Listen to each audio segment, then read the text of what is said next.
अस्सलाम वालेकुम नाज़रीन, एक नई वीडियो में खुशामदीद। आज की वीडियो में बहुत ही आसान और सादा से सीख कबाब की आपके साथ रेसिपी शेयर करूंगी, जिसको हम फ्राई करेंगे। बनानी बहुत ही आसान और सादा सी है। अगर आप आपके घर में अफ्तार पार्टी, और अफ्तार पार्टी के लिए आप जो है 70 से 80, 70 से 80 आपका कबाब जो है बनाना चाह रहे हैं, तो ये बिल्कुल एक परफेक्ट रेसिपी है। तो ज़रूर ट्राई कीजिएगा, अपना एक्सपीरियंस मेरे साथ ज़रूर शेयर करें। तो इसको बनाने के लिए मैंने बोनलेस चिकन का इस्तेमाल किया है। 2 किलो के करीब मेरे पास बोनलेस चिकन था, और इसके साथ 70 प्लस कबाब जो थे बहुत आसानी से जो है बन गए थे। तो इसको बनाने का मुकम्मल तरीका क्या है मैं आपको बताती हूँ। इसके अंदर से जितनी भी छोटी छोटी हड्डियाँ वगैरह थी वो आपने निकाल देनी है। सबसे पहले आपने जो है 2 से 3 दरमियाने साइज़ के आपने प्याज लेने हैं। 3 दरमियाने साइज़ के प्याज ले लें। मेरे पास छोटे साइज़ के, बिल्कुल छोटे साइज़ के प्याज थे, तो मैंने 5 अदद लिए थे। आपके पास दरमियाने साइज़ के हैं तो 3 अदद बिल्कुल परफेक्ट साइज़ रहेगा। 3 अदद प्याज आप ले सकते हैं। प्याज डालने का फ़ायदा ये होता है कि जब कबाब में आप प्याज डालते हैं तो प्याज जो है कबाब को बहुत नरम और जूसी कर देता है।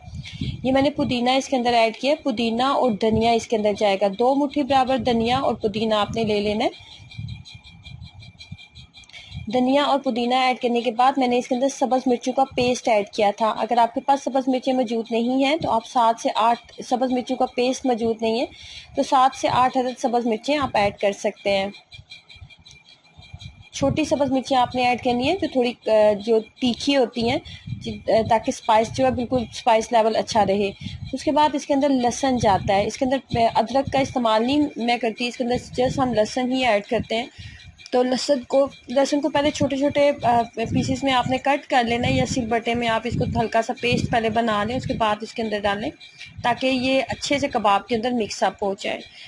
उसके बाद मैंने लाल मिर्च पाउडर तकरीबन 1.5 खाने का चम्मच मैंने ऐड किया। 1.5 खाने का चम्मच लाल मिर्च पाउडर ऐड किया।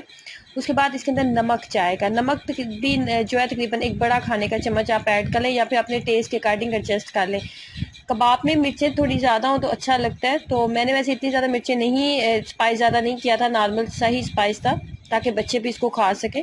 तमाम मिक्सचर जो अच्छे से मैंने पीस लिया। तो उसके बाद अब कबाब जो है, अब जो चिकन है वो इसके अंदर ऐड करते जाएंगे, और इसी मसाले के साथ ही हम तमाम चिकन जो है वो अच्छे से पीस लेंगे।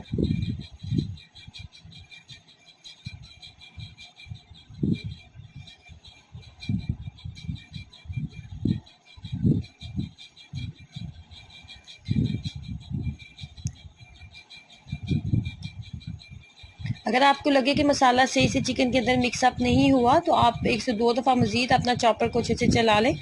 मैं तो इसको 2 से 3 दफ़ा अच्छे से चलाती हूँ। एक दफ़ा निकालने के बाद अगेन मैं इसको चॉपर में डाल के पीसती हूँ, ताकि तमाम मसाले अच्छे से चिकन के अंदर ऐड हो जाए, और जब आप खाएं तो आपको बेस्ट रिज़ल्ट इसका मिल सके, बेस्ट फ्लेवर और टेस्ट आपको इसका मिल सके।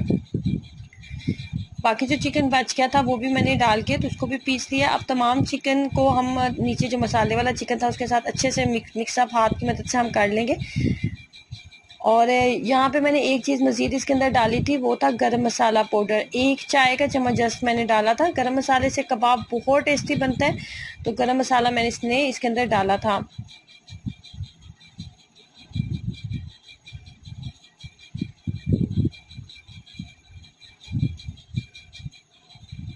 1 चाय का चम्मच गरम मसाला पाउडर डालेंगे और हाथ की मदद से अच्छे से इसको मिक्सअप कर लेंगे। फिर मैंने इसको जो है 2 से 3 घंटे के लिए मैंने इसको फ्रीज़र में भी रखा था। फ्रीज़र में मैंने रख दिया था, और उसके बाद फ्रीज़र में रखने के बाद मैंने इसको बनाया था। वैसे आप इसको उसी टाइम में बनाना चाहें तो आप बना सकती हैं।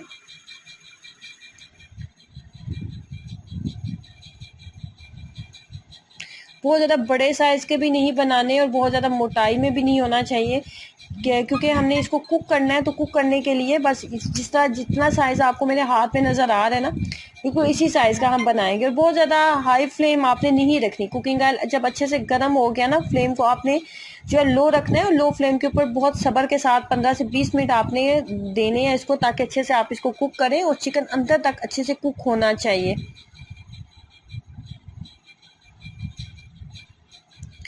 अगर आप फ्रीज़र में इसको 2 से 3 घंटे के लिए नहीं रखना चाहते हैं, फौरी बनाना चाहते हैं, तो भी आप इसको बना सकते हैं।